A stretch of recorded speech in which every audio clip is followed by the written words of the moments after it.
नमस्कार, परमानंद आयुर्वेद में आप सबका स्वागत है। हम अपने शरीर का तो पूरा ध्यान रखते हैं, हम अपने फेस का भी ध्यान रखते हैं, अपने बालों का भी ध्यान रखते हैं, लेकिन कई बार हम अपने पैरों का ध्यान रखना भूल जाते हैं। मेरी आज की वीडियो इसी टॉपिक से रिलेटेड है कि अगर हम अपने पैरों का ध्यान रखते हैं तो आपको कौन कौन सी बीमारियां होने से आप खुद को बचा सकते हैं। आज हम बात कर रहे हैं पाद अभ्यंग के बारे में। तो हम अपना वीडियो स्टार्ट करते हैं और जानते हैं कि पाद अभ्यंग की क्या होता है पाद अभ्यंग और इसके बेनिफिट्स क्या हैं, कौन कौन से रोग में ये हेल्प करता है और पाद अभ्यंग का आयुर्वेद में किस प्रकार वर्णन किया गया है। तो आइए आगे बढ़ते हैं और जानते हैं आज के विषय के बारे में।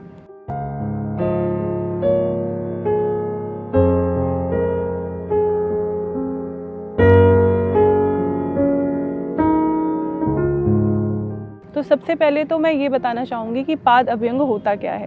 संस्कृत के दो शब्दों से मिलकर बना है ये पाद अभ्यंग। पाद यानी हमारे पैर और अभ्यंग यानी इसके शरीर यानी इसकी तेल से मालिश या फिर घी से मालिश करने को हम अभ्यंगम कहते हैं। तो पाद अभ्यंग का मतलब अपने पैरों की मालिश करना तेल या फिर घी से।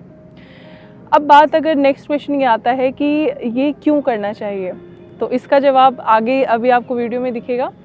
जो हमारे आचार्य चरक जी हैं उनका सूत्र स्थान जो है उसमें 5वें अध्याय में इसका वर्णन किया गया है 90 से 92 श्लोक में।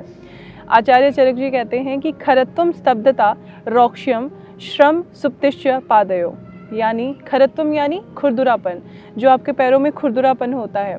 स्तब्धता यानी जकड़न, जो आपके पैरों में जो स्टिफनेस होती है उसमें। और तीसरा क्या है, रौक्ष्यम यानी जो रुखरापन आ जाता है, जो रुक्षता आ जाती है, ड्राइनेस आ जाती है पैरों में। इसके अलावा श्रम सुप्तिश्च पादयो, यानी जिनकी लॉन्ग स्टैंडिंग ड्यूटी होती है, जिनके पैर काफ़ी थक जाते हैं। जैसे अगर देखा जाए तो जो रोड पे जो ये पुलिस वगैरह जो ट्रैफिक पुलिस होते हैं या फिर टीचर हैं, उनकी भी लॉन्ग स्टैंडिंग ड्यूटी होती है। डॉक्टर्स हैं, नर्सेज हैं, तो इन सब की ड्यूटी क्या होती है कि लॉन्ग स्टैंडिंग होती है। तो इन लोगों के पैर में काफ़ी थकान हो जाती है। तो जो ये जितने भी बताए मैंने रोग, जैसे खुरदुरापन हो गया, ड्राइनेस हो गई है, स्टिफनेस आ गई है, जकड़न आ गई है, और जो पूरे दिन के जो कार्य करने से लॉन्ग स्टैंडिंग ड्यूटी के कारण जो थकान हो गई है, तो इन सभी में पाद अभ्यंग बहुत ज़्यादा इफ़ेक्टिव है। आगे क्या कहते हैं आचार्य चरक जी, सद्य एवो पश्यामंती पाद अभ्यंग निषेवणात्, अर्थात सद्य एवो पश्यामंती का मतलब कि इस प्रकार के रोग, कौन से रोग जो मैंने अभी पिछले लाइन में बताई थी कि खुरदुरापन है, जकड़न है, स्टिफनेस है, या फिर रूखापन आ गया है, बहुत ड्राइनेस आ गई है, या फिर लॉन्ग स्टैंडिंग ड्यूटी करके यानी हार्डवर्क करके जो आपको थकान हो जाती है, जो आपके पैर बहुत थक जाते हैं। तो इन सभी प्रकार के रोगों को ये जो पाद अभ्यंग अगर हम निस्तिन करते हैं तो फिर इन सभी समस्याओं से आपको मुक्ति मिलती है। आगे क्या कहते हैं आचार्य चरक जी, जायते सौकुमार्य च बलम स्थैर्य च पादयो, अर्थात जो ये लाइन है इसका क्या मतलब हुआ कि जो हम पाद अभ्यंग करते हैं तो जायते सौकुमार्यो, जो पैर है वो सुकुमार जैसे हो जाते हैं, यानी बहुत सॉफ्ट हो जाते हैं, अट्रैक्टिव हो जाते हैं।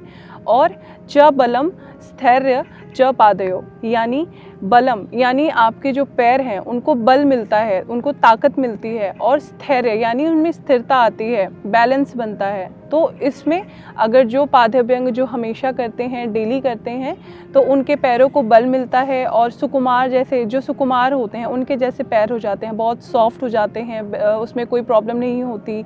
और इसके साथ ही साथ वो अट्रैक्टिव भी हो जाते हैं, सुंदर यानी कोमल हो जाते हैं, और उनमें स्थिरता आती है, बैलेंस आता है।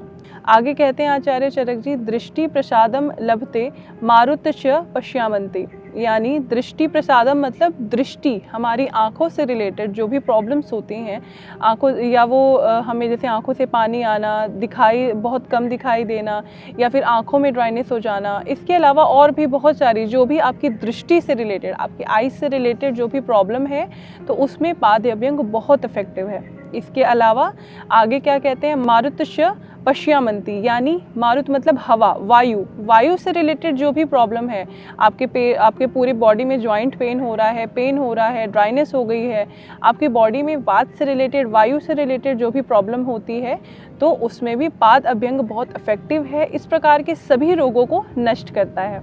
आचार्य चरक जी आगे क्या कहते हैं, न च स्याद गृदसी वात पादयो स्फुटनम न च, अर्थात जो गृद्धि यानी साइटिका की जो प्रॉब्लम होती है उसमें भी पाद अभ्यंग बहुत इफेक्टिव है। साइटिका को आयुर्वेद में गृद्धि कहते हैं, यानी जिसका पेन जैसे स्पाइनल कोड जो होता है हमारा, तो वहाँ से नीचे की तरफ आता है पैर में और वो बहुत पेनफुल होता है, तो इसमें भी पाद अभ्यंग बहुत इफेक्टिव है। इसके आगे कहते हैं पादयो स्फुटनम न च, यानी पैर में जो क्रैक्स आ जाते हैं, यानी स्फुटनम मतलब वहाँ पे क्रैक्स आ जाना, तो पैरों में जैसे सर्दियों में दरारें आ जाती हैं एंकल्स में बहुत ज़्यादा, वो बहुत पेनफुल होता है, तो उसमें भी पाद अभ्यंग बहुत इफेक्टिव है।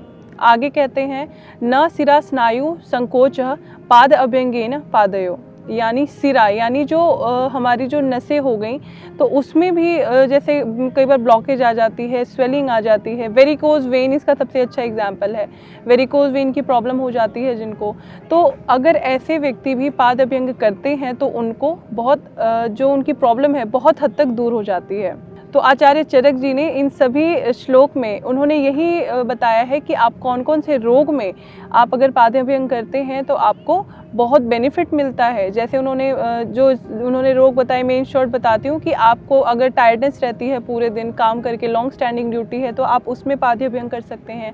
आपके पैरों में बहुत खुरदुरापन है, जकड़न है, स्टिफनेस रहती है, रूखापन है, ड्राइनेस हो गई है, वेरिकोज वेन की प्रॉब्लम है, यहाँ तक कि आपको साइटिका की प्रॉब्लम है, तो भी आप इन सभी प्रॉब्लम में आप पाद अभ्यंग जरूर कीजिए। इसके अलावा जो व्यक्ति पाद अभ्यंग रोज करते हैं तो वो हमेशा जवान भी रहते हैं, क्योंकि आपने सुना होगा कि जो एक्यूप्रेशर आप सबने सुना होगा, तो जो हमारा पैर है, दोनों पैरों में हमारे पूरी बॉडी के जो नर्व्स होते हैं वो टर्मिनेट यानी मिलते हैं वहाँ पे, तो अगर आप उसकी डेली मसाज करते हैं अपने पैरों की, तो अपने पैरों के तलवों की, तो आपको बहुत बेनिफिट होता है। इसके अलावा जो बुढ़ापे में जैसे जैसे बुढ़ापा आता है तो पैरों से रिलेटेड जो प्रॉब्लम्स होने लगती हैं तो वो नहीं होंगी आपको, अगर आप नियमित रूप से अगर पाद अभ्यंग करते हैं तो वो नहीं होगी आपको।